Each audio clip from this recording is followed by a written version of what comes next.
You're listening to FCC's podcast with Pastor John Belangia. Remember to subscribe so that you don't miss any new episodes. For more information, check us out at faithcommunitylc.com or look for our app on iTunes and in the Google Play Store. We've been talking about this idea of failure. Now, I really don't have the time to do this, but I'm going to do it because I made a promise to you that I would do it, and I did it in the early service, and it wouldn't be fair to you.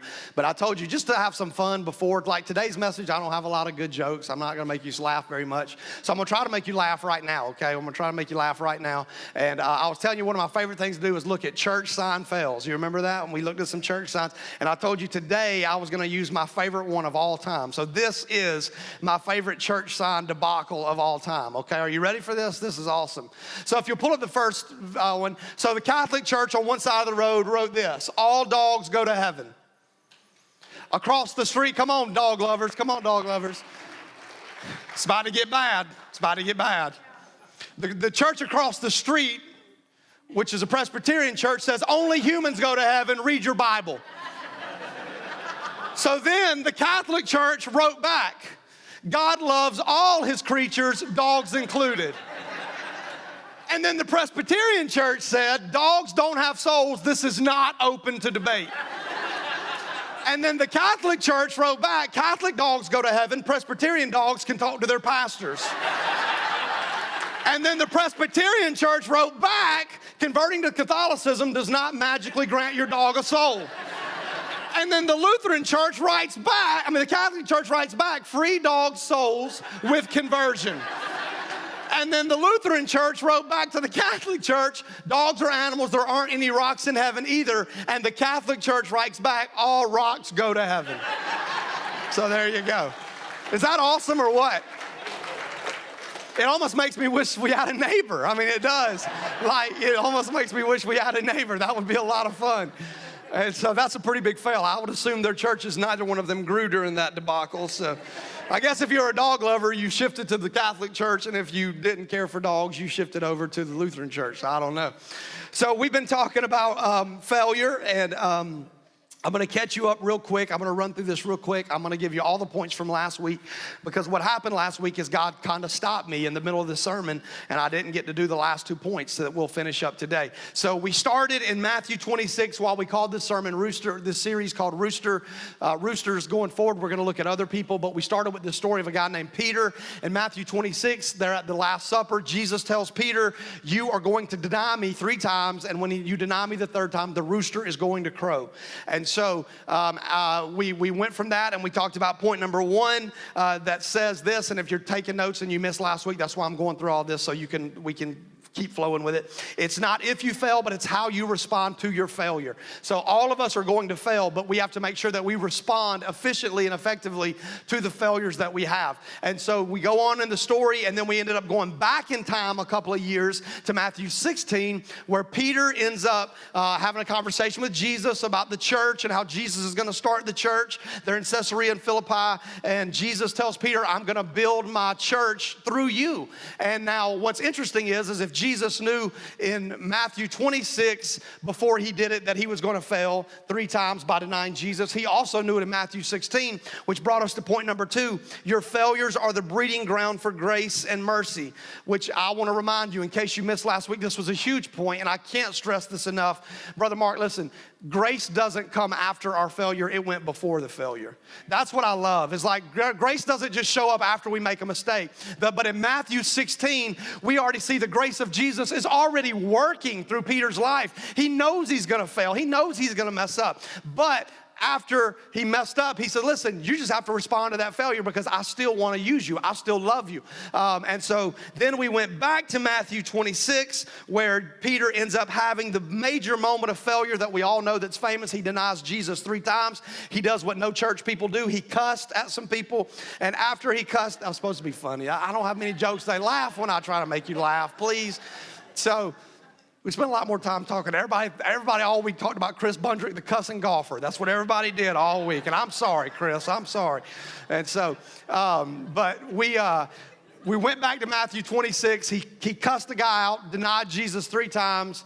And that brought up point number 3, and that was you decide what the Roosters remind you of. Because every single day, and this is important going forward in our message, every single day, Peter woke up to the same sound, a rooster crow. And every day he woke up, the enemy was reminding him, you failed, you failed. You failed. He had to start his day that way every single day.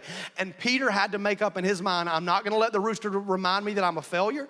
I'm going to let it remind me that he still loves me and he wants to use me. I'm going to let it remind me that he's got grace for me. That's what I let the rooster remind me of. So those roosters in your life that are crowing, that are reminding you over and over and over that you failed, that you made mistakes, that God can't use you, that God doesn't love you, don't allow those things to tell you that. Tell those things, that reminds me that Jesus knew that I was going to do that, and he still loved me anyway, and he still wanted to use me anyway. Amen?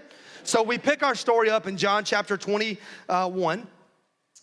And this is after Jesus has died. He's rose again. He has risen from the grave, and he's making his appearance back to the disciples after after Peter has denied Jesus. Now you got to remember, they didn't have any contact from the day that he told them he was going to deny him to where he was arrested.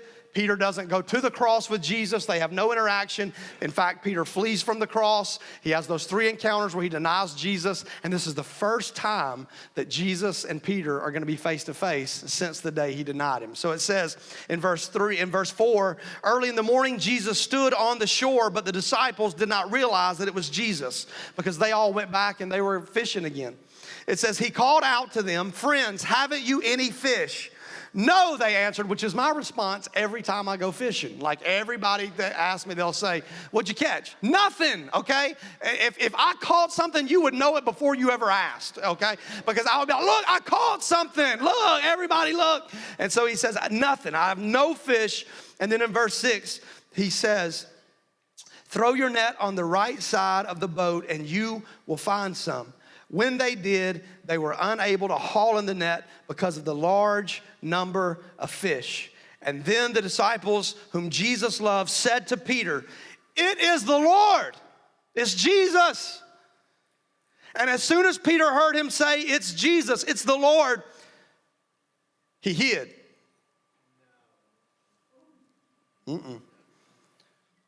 He jumped out of the boat and swam the other way. He started rowing away from Jesus. That's the way I would have wrote the story because that's what I would have done. Like, I haven't seen Jesus since I denied him. I would have hid. I've been like, because I really think that when John the Beloved said, it's Jesus, I really think he was looking at Peter going, bro, it's Jesus, get out of here. I don't want him to see us together. Like, I'm still the beloved. You know, I was with him at the cross till the end, all right? You're Peter. I need you to get out of here. Like, I don't want him to know we're back hanging out again, all right? But look at what it says. It says, he wrapped his outer garment around him, for he had taken it off and jumped into the water. And the other disciples followed him in the boat, towing the full net of fish, for they were not far from shore, about 100 yards. So what did Jesus do? What did Peter do? He moved towards Jesus.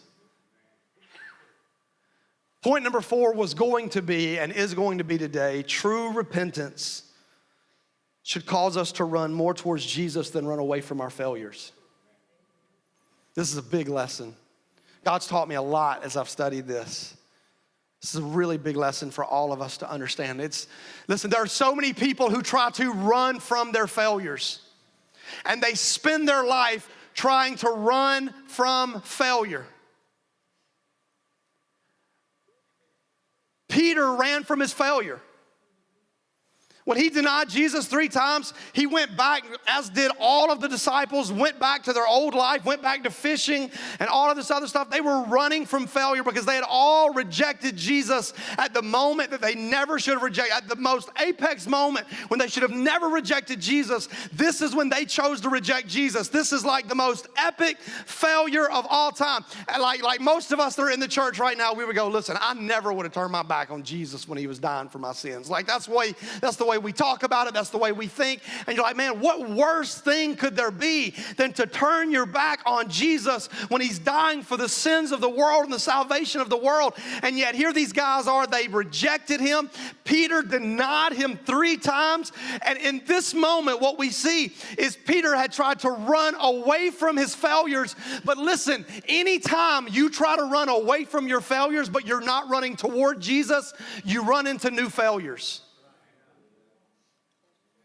That's exactly what happened here. Here's a guy that knows how to fish.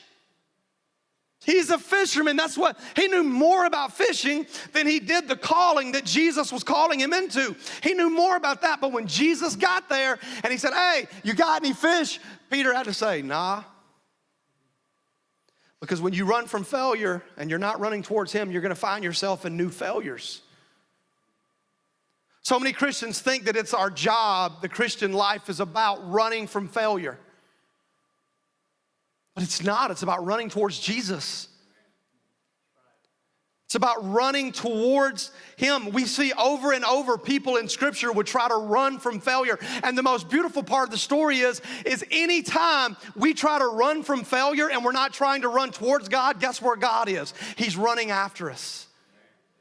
Isn't that amazing? Isn't that awesome? Like Moses, right? Moses, here's this guy. He gets told, you're going to deliver 6.5 million people out of slavery. And he tries to deliver them, but he doesn't do it the right way at the right time. He kills an Egyptian man and he fails. He makes this big blunder. He makes this big mistake. And what does he do? He runs from his failure. And he doesn't move towards God. He runs away from God. But guess where God is? He's chasing Moses down. Every single time we see anybody in Scripture have an epic moment of failure and they try to run from it and they don't move towards God, what we see is constant over and over and over is there is a God who is constantly moving towards you.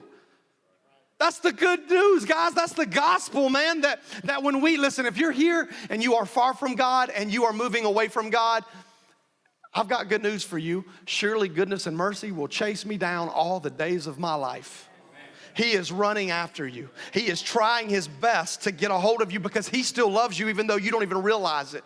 He still wants you. He still desires you even though you don't even realize that. But for those of you that are here that maybe you're not far from God, you love God, but you've got some failures in your life and the enemy is rocking your mind with these failures and he's making you he's trying to make you detour away from your failure, but you're not moving towards God. I've got good news for you too. God is chasing you down the same way that he chased Peter down right here on this shoreline. Jesus could have ascended to heaven without ever having another conversation with Peter because he had already told Peter, you're going to be the rock that I build my church on. You're going to be the guy.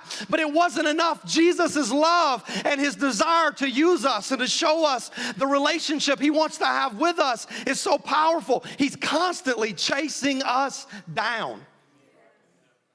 And that's what he does to Peter.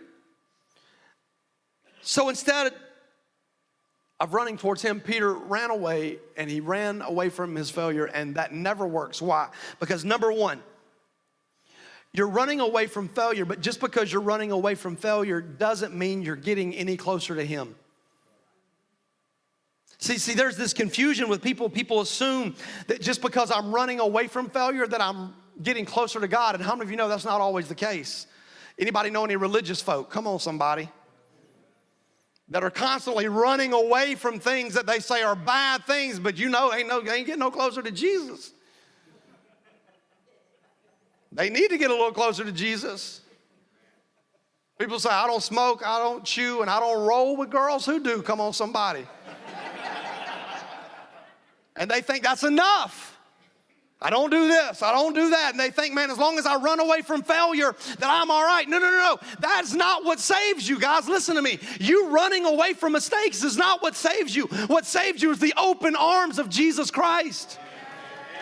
Where you need to find yourself is wrapped up in who he is, letting him catch you in the middle of your failure, because so many people think, oh, all I got to do is run from failure. But you will never be victorious until you get close to him. Because it wasn't until Peter got back in the atmosphere of the presence of Jesus that his nets became full again. And can you imagine being Peter, right? Peter, the guy that Jesus looked to, he says, man, I will make you fishers of men. And Peter's going, I can't even catch a fish, bro. Like, I'm so far away from what you said that you were going to use me to do. But Jesus says, no, don't worry, because now you're back in my presence. Now you're back with me. And that's where you find real success, is in his presence. You will never find success running from failure. And you know what really bothers me is the church has gotten this mentality now where people are more interested in celebrating their lack of failure than their successes for Jesus. I talk to more Christians who want to talk to me about like, oh, I don't watch TV. I don't have a TV. And they want to act like I'm going to be impressed with that. And I go, but how many people have you led to Jesus? You can say that you run away from all the world and all the sin. People say, I don't drink a drop. I don't drink a drop. Well, that's wonderful, but how many people have you laid your hands on and has God used you to impact? Because I don't want to celebrate my lack of failure. I want to make sure that I celebrate the things that Jesus told me to celebrate, and that is the kingdom successes that he called me to do. Because what I know is I know that I'm going to fail, so I can't live my life trying to make sure that everything that I celebrate is lack of failure. I know I'm going to make mistakes. That's why I need kingdom success in my life, because then and only then can I actually celebrate what he wants me to celebrate. Religious people, listen to me, religious people celebrate lack of failure. Kingdom people celebrate success. And let me tell you what else kingdom people do. They celebrate success no matter who has the success. And that's a tough thing for church people to swallow, because they'll go, well, such and such don't need to be doing. Well, I'll get into that in a minute. That's part B. I'm getting ahead of myself. That's part B. That's called a soapbox, ladies and gentlemen. That's what that's called. That's called a soapbox. The second reason why is because it proves that we believe it is not our design not to fail, but it is our design to be successful in him. Your design, your divine design, is to be successful for him. Your design is not to fail. If our design was not to fail, then he never would have said, all fall short. He would have said, your design is not to fall short. He said, all fall short. But it is our divine design by God to be successful in the kingdom, despite our failures. Despite our flaws, despite our mistakes, it is God's desire for us to be successful. We are created with this inherent part of us where God says, you are created to be successful, not just not to fail. Not just not to fail. I remember when the first year that I ever played Little League baseball, I actually went up a little earlier than I was supposed to, because Tyson went up a year earlier, and Tyson was one of my best friends, and we were gonna play together. I said, I'm gonna go up with Tyson, and I remember moving to where it was, kid pitched Little League, and I remember getting to the plate, and this is what I would think. I would get up there, and I would just say, just walk me, or hit me. Like, I was the kid that was just like, I just wanna get hit, because I didn't want to strike out. And I was the kid that would go up there my first year, and I never swung the bat because I was afraid of failure. And if I walked, I saw that as a success. But I never won a game for my team. I never had the game-winning hit when I was living with that mentality. Listen, there are some of you right now that it is literally your job in life. You just want to get up to the plate in life and you just want to make it through it. You don't want to swing because you know if you swing, you might fail. If you swing, you might make a mistake. And then how is God ever going to be able to use that for his glory, for his kingdom?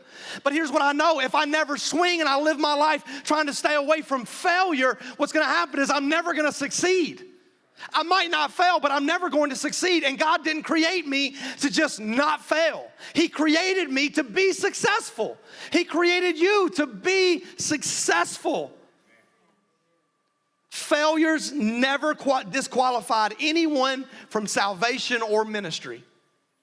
Listen, failure did not disqualify people from salvation or ministry. And what's crazy is we tell people they believe that on salvation. Like, they'll be like, oh, I agree. Like, I'm not perfect, but I'm saved, right? We say that all the time. I'm not perfect, but I'm saved. But let somebody that's not perfect want to be used in the church. Then everybody starts talking. And then my question becomes, okay, all right, let me get this straight. So you're saying Jesus will let me go to heaven forever, even though I make mistakes? Forever. but I can't play the guitar at church.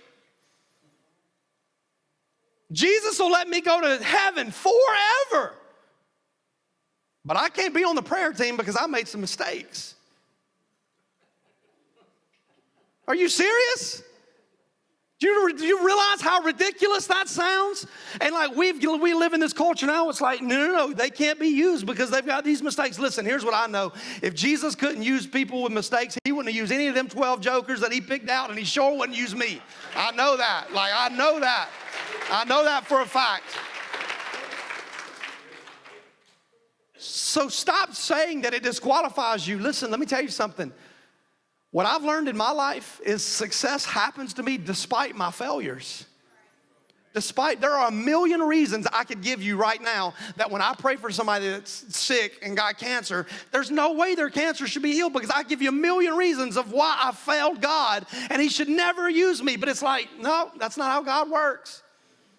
He says, I still want to use you because it's not about not failing. It's about succeeding for the kingdom. It's about succeeding for the kingdom.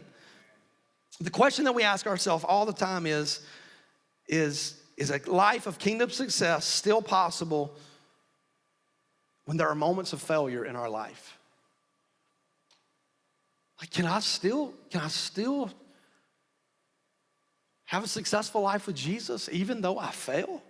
Like, we want to know that because the enemy beats us and beats us and beats us with these roosters crowing, trying to convince us there's no way that God could use you, and there's no way that God could love you. There's no way you could be in a relationship with him.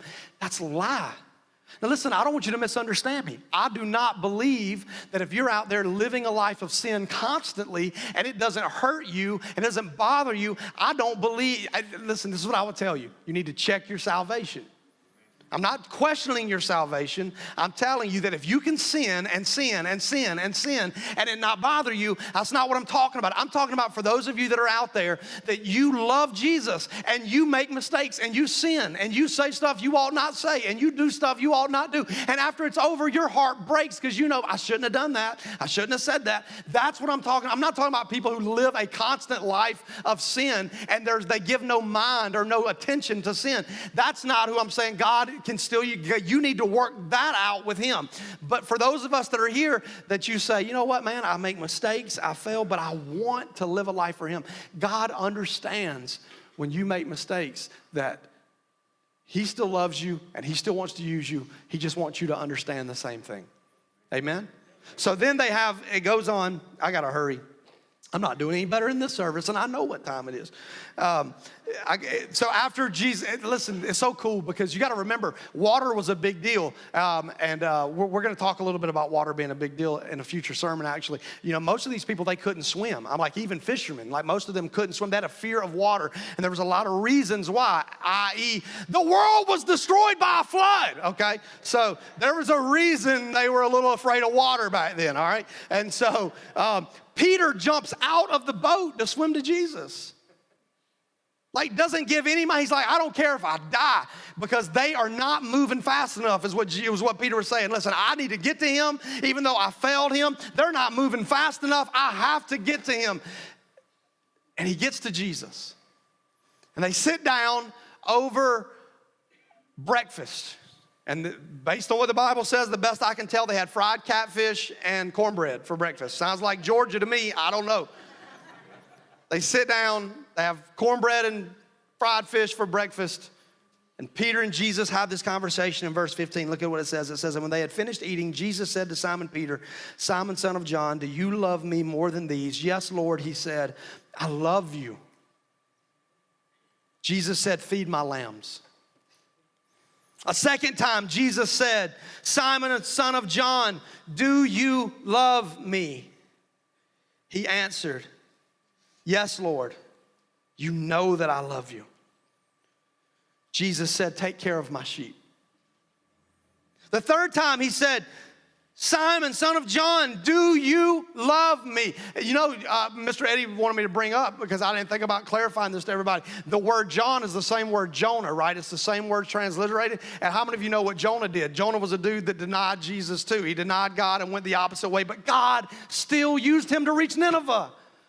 He was associating Peter with Jonah. He says, listen, I know what it is to fail. I know what it is for people to make mistakes, but it doesn't mean I don't love you, and it doesn't mean I still can't use you to do what I've called you to do. And it says the third time, he said to them, Simon, son of John, do you love me? And Peter was hurt because Jesus asked him the third time, do you love me? And he said, Lord, you know all things. You know that I love you. And Jesus said, feed my sheep. Why did Jesus do this 3 times? Because Peter denied him 3 times. And Jesus wanted to make sure that for every rooster that crowed in his life, that he knew that he still wanted a relationship with Peter. He wanted a full restoration. He didn't want a piece of a restoration. He didn't want a part of a restoration. He wanted to make sure that he hit the enemy head on. He said, listen, I know you denied me 3 times, and that's why I'm going to make sure that you get a chance to tell me 3 times that you love me, and I can tell you 3 times, even though you denied me 3 times, I'm going to tell you 3 times, I still want to use you. Isn't that incredible? So as we close this message, man, I'm still not going to be able to do the last point, even in the second service, but it's okay. Dad, you come on up because we're going to go into David and Saul real quick. Point number 1 was we're all going to fail, but we got to make sure that we respond to failure. And there's this case study that we can look at in Scripture with 2 characters where we see this perfect example of how that shouldn't look and how that does look. And it's a guy named King David, and it's a guy named King Saul. So King Saul was the first king. We see that King Saul comes into the picture. Israel wanted a king. God didn't want them to have a king, but he let them have a king anyway. God wanted to be their king, but they wanted to be like everybody else. Come on, that's a problem. Amen. When you want to be like everybody else, that's what they said. They said, we want to be like everybody else. We want to have a king. So God allowed Saul to be anointed king, and Saul was actually a really powerful, good king. I mean, he really was. People give Saul a bad rap, but all in all, Saul was a pretty good king for most of his life. He did a good job, and 1 Samuel 11, we really see the power of Saul shown in this battle moment where he was gouging eyeballs out of people and stuff. This dude wasn't afraid of nobody. He was a head taller than every man. But then we get to 1 Samuel chapter 13, and that's where we see Saul's first mistake. And to just make sure I keep it short, let me just tell you what his mistake was. You know what Saul's first mistake was, his first big failure? He held a worship service. Now, I don't know about you, but that doesn't sound like a really big mistake. They were going to battle, and when they were going to go into battle, Saul became a little antsy because all the other soldiers that he was leading, they were getting antsy, and he was worried about what they were thinking. And so Samuel was supposed to come and sacrifice to God. Samuel didn't show up on time, and Saul went out and he led the service himself. And he was never supposed to operate in that arena because that was not his anointing. And God looks through Samuel and tells him, you blew it, bud. You blew it. And in that moment, you see the heart of Saul because all he cares about are what people think. And then we flip over 2 chapters later into 1 Samuel 15, and this is where the story gets really interesting because in this one, his mistake is even more weird. God tells them they're going to go fight this army. They're called the Amalekites. He says, I want you to kill everything. I don't know why God operated this way sometimes. People ask me these questions. I don't have all the answers. I've got little answers that I can give people of some of the reason I think that this is the way God was operating, but it doesn't matter. What matters is God said to kill everyone. And did Saul kill everyone? No. He saved the Amalekite king Agag, and he also saved the best of the sheep and cattle and the gold and silver. And after he fails, this is what he says. Samuel comes to him on behalf of God and says, and God sent you on a mission saying, go and completely destroy these wicked people. The Amalekites wage war against them until you have wiped them out. Why did you not obey the Lord? Why did you pounce on the plunder and do evil in the eyes of the Lord? It goes back to what you were saying, simple obedience. This was simple obedience. He knew exactly what to do. This was just a rebellious heart that said, I'm not going to do it. He knew what to do and he didn't do it. He says, listen what he says in verse 20, but I did obey the Lord. For the most part. I did obey him. I did what he said. I went on the assignment that God sent me on. I completely destroyed the Amalekites. I killed everybody. He says, I only brought back Agag. And then listen what he says in verse 21. This is funny. He says, the soldiers took the sheep and cattle from the plunder, the best of what was devoted to God, in order to sacrifice them to the Lord your God at Gilgal. He says, I did what I was supposed to do. All I did wrong was I didn't kill the king. He says, and those soldiers over there, they didn't listen to me. They took the cattle and the sheep. They did this, they did that. And he goes through all of this. And then Samuel says, nah, man, you blew it. And in verse 24, Saul responds to Samuel after he says, you blew it. He says, this is what Saul says to Samuel. This is a big picture at the heart of Saul. He says, I have sinned. You think, all right, here we go. He's got it. He's figured it out. He says, I've sinned. I violated the Lord's command and your instructions. I was afraid of the men, so I gave in to them. Listen to what he says. Now I beg you, forgive my sin. He's not talking to God. He's talking to Samuel. He says, I beg you, forgive my sin and come back with me so that I may worship the Lord. He says, come back with me so that I may worship the Lord. How many of you know Saul wasn't sad? He wasn't sorry. He was sorry he got caught. And the lessons that we learn from him is, number one, I could see a lot about your heart when you try to defend yourself. It's not your job to defend yourself. He's my defender. It's not my job to defend myself. He's my defender. And I watch people try to defend themselves over and over and over. Listen, stop trying to defend yourself. Let God defend you. The second thing that we see about him is he cared more about what people thought than what God thought. And listen, we have to live a life that says, as long as I am right with God, that's all that matters. And that's not what Saul did. He cared more about what people thought than what God thought. And I just choose to, I'm just one of those weirdos, man. I just choose to live a life where I'm like, listen, you may think I'm weird, you may think I'm crazy, you may not like me, but I'm okay with that as long as I'm right with him. I'm willing to risk that as long as I can make sure I live a life for him. The third thing we see is he has to rely on other people's relationship with God because he doesn't have his own. He looks to Samuel and says, hey, bro, I need you to forgive me so that we can go back and you can go worship with me. In other words, he knew at that point, I have no relationship. I have no connection. I need you to be my connection for me. And listen, as long as you don't have your own connection and your own relationship with Jesus, you will never find success. And you will never be able to escape failure. Do you know why Saul said this? Because he didn't know if God would really forgive him. He didn't know if God would really be there for him. And he never even gave God the chance. And the last thing that we see that he did is he blamed others for his mistake. Listen, guys, you have to stop blaming other people for your failures. You give other people too much credit. And he never took ownership, and he never repented and moved back towards God. And because of that, you're going to see his end. But then there's the second story, right, that I'm just going to run through real quick. There's this guy named David. David is a shepherd boy. He's not a king. God tells him through a prophet, hey, you're going to be the next king. I'm anointing you the next king. David becomes king. David does a really good job when he gets there. He brings the Ark of the Covenant back to Israel. He brings the presence of God back. He's a worshiper. He's all about God. But then he has this big flaw, and I've said it before. He saw a UFO, an undressed female object, bathing on a roof. And she was hot. Made matters worse. So he brings Bathsheba to his room. And essentially, I'm sorry if you don't like the language, but it is what it is. Essentially, he rapes her. David rapes a woman. He gets her pregnant. While she's pregnant, he freaks out because he knows everybody else is going to find out. David's married. He's not just married. He's married to the one that was the princess before he became king, Michal, the daughter of Saul. Michal already shows us she's got a little bit of attitude because when David came back in with the Ark of the Covenant, it was Michal that was sitting out on the balcony talking about it. And so you could tell he was like she was like some of you.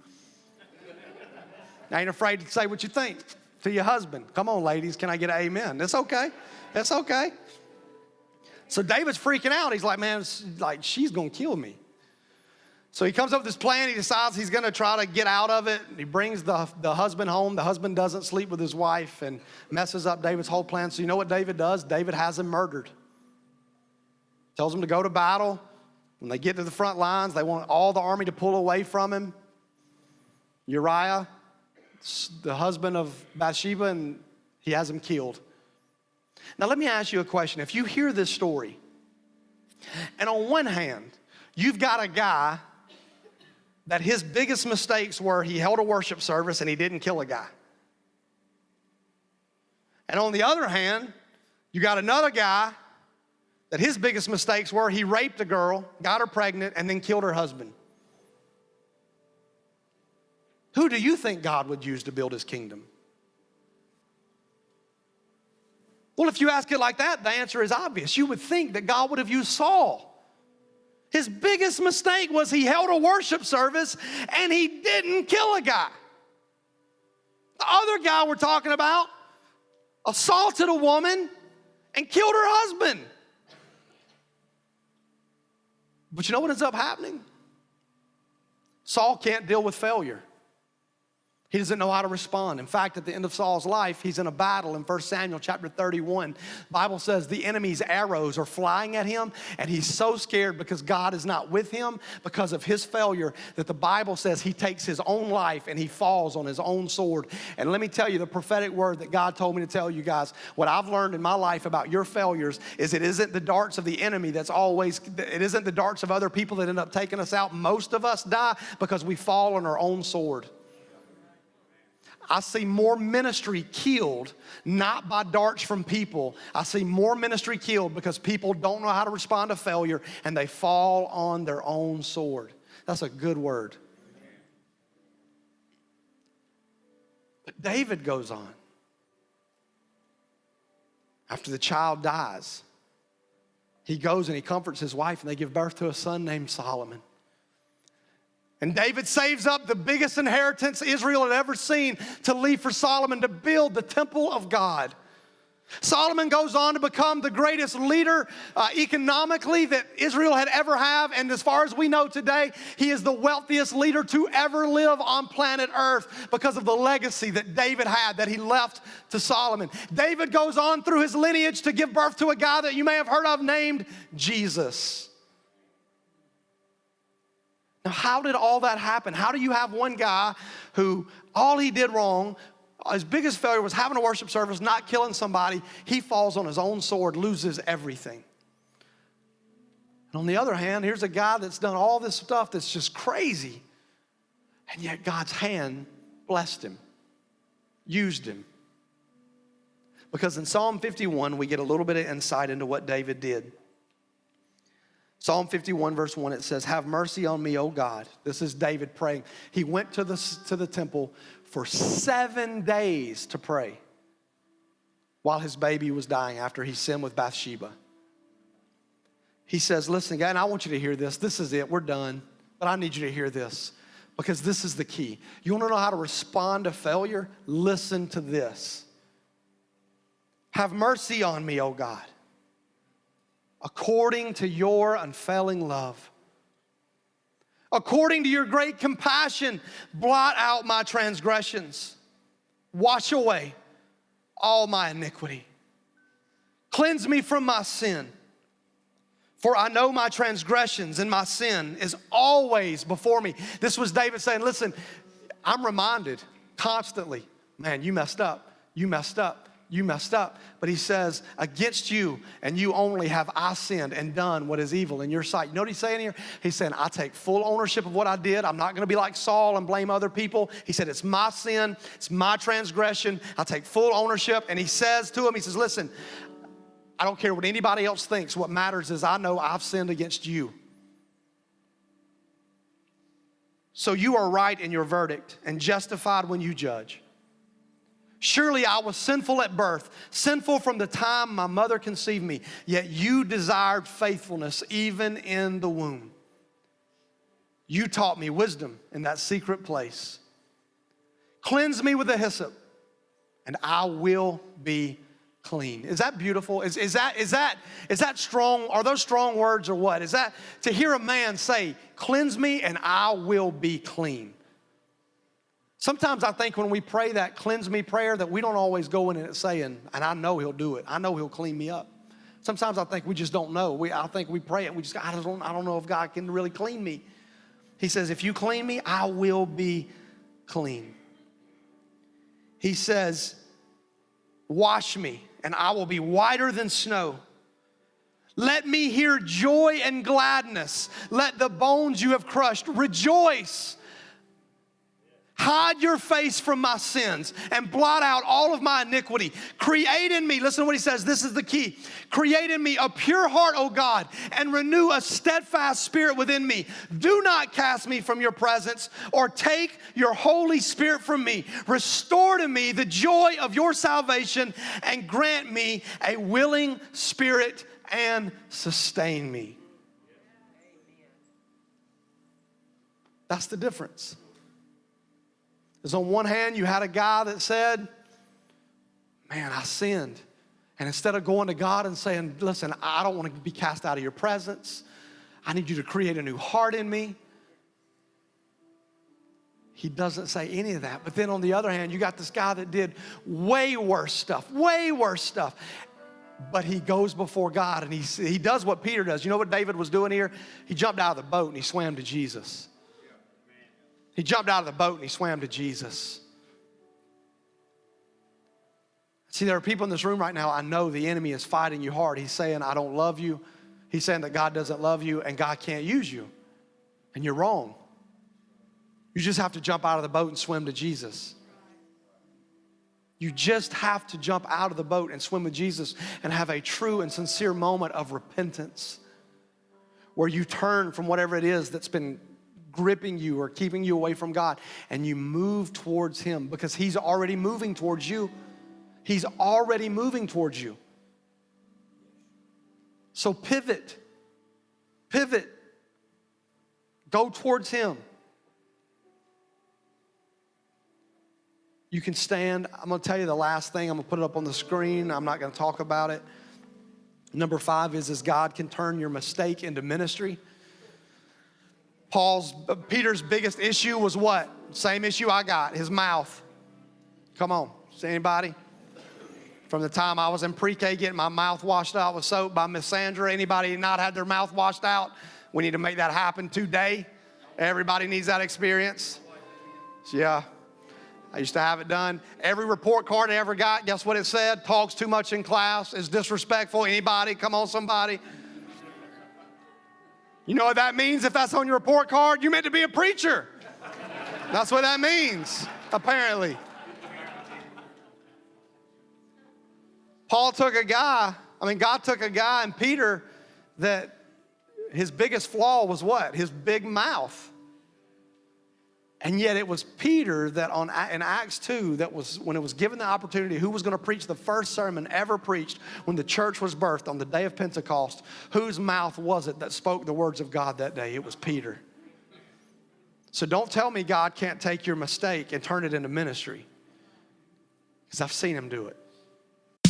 Thank you for listening to FCC's podcast with Pastor John Belangia. For more information, check us out at faithcommunitylc.com or look for our app on iTunes and in the Google Play Store.